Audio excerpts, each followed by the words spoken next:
నమస్కారం, ఈటీవీ భారత్ కు స్వాగతం. మీరు చూస్తున్నారు న్యూస్ టైం.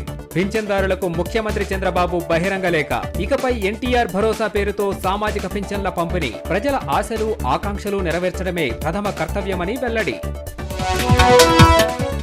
అమరావతిలో ప్రభుత్వ భవనాల నోటిఫై చేస్తూ గెజిట్. 1575 ఎకరాల ప్రాంతాన్ని నోటిఫై చేసిన సిఆర్డీఏ మాస్టర్ ప్లాన్ ప్రకారమే ఉంటాయని వెల్లడి.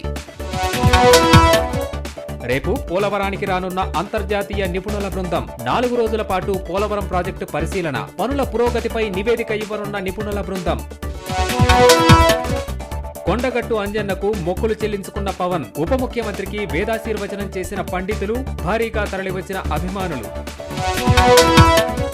కాకినాడ పోర్టును వారంపూడి కుటుంబం ఆక్రమించింది. తనిఖీలు పూర్తయ్యే వరకు బియ్యం ఎగుమతులు నిలిపేస్తున్నామన్న మంత్రి నాదెండ్ల.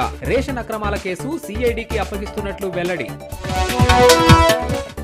ఆంధ్ర వర్సిటీ వీసీ ప్రసాద్ రెడ్డి రాజీనామాతో సంబరాలు. ఏయూకి వచ్చిన స్థానిక ఎంపీ, ఎమ్మెల్యేలు. వర్సిటీలో జరిగిన అవినీతిపై న్యాయ విచారణ జరిపిస్తామని వెల్లడి. గుంటూరు జీజీహెచ్ ను పరిశీలించిన కేంద్ర మంత్రి పెమ్మసాని. అభివృద్ధి పనులపై అధికారులతో సమీక్ష. ప్రక్షాళనకు ప్రణాళికలు రూపొందిస్తున్నట్లు వెల్లడి.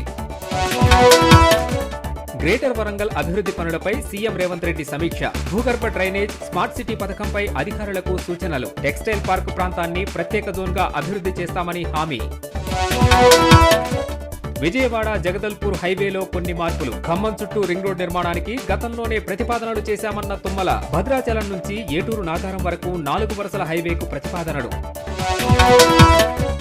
మోదీ సర్కార్కు గట్టి మెలిక పెట్టిన జేడీయూ. బీహార్కు ప్రత్యేక రాష్ట్ర హోదా ఇవ్వాలని డిమాండ్. రాష్ట్ర ఆర్థిక అభివృద్ధి అసమానతలను ఎత్తిచూపుతూ తీర్మానం. ఇవి ఇప్పటి వరకు ఉన్న ప్రధానాంశాలు. మరిన్ని తాజా అప్డేట్స్ కోసం www.etvbharat.com వెబ్సైట్ ను సందర్శించండి.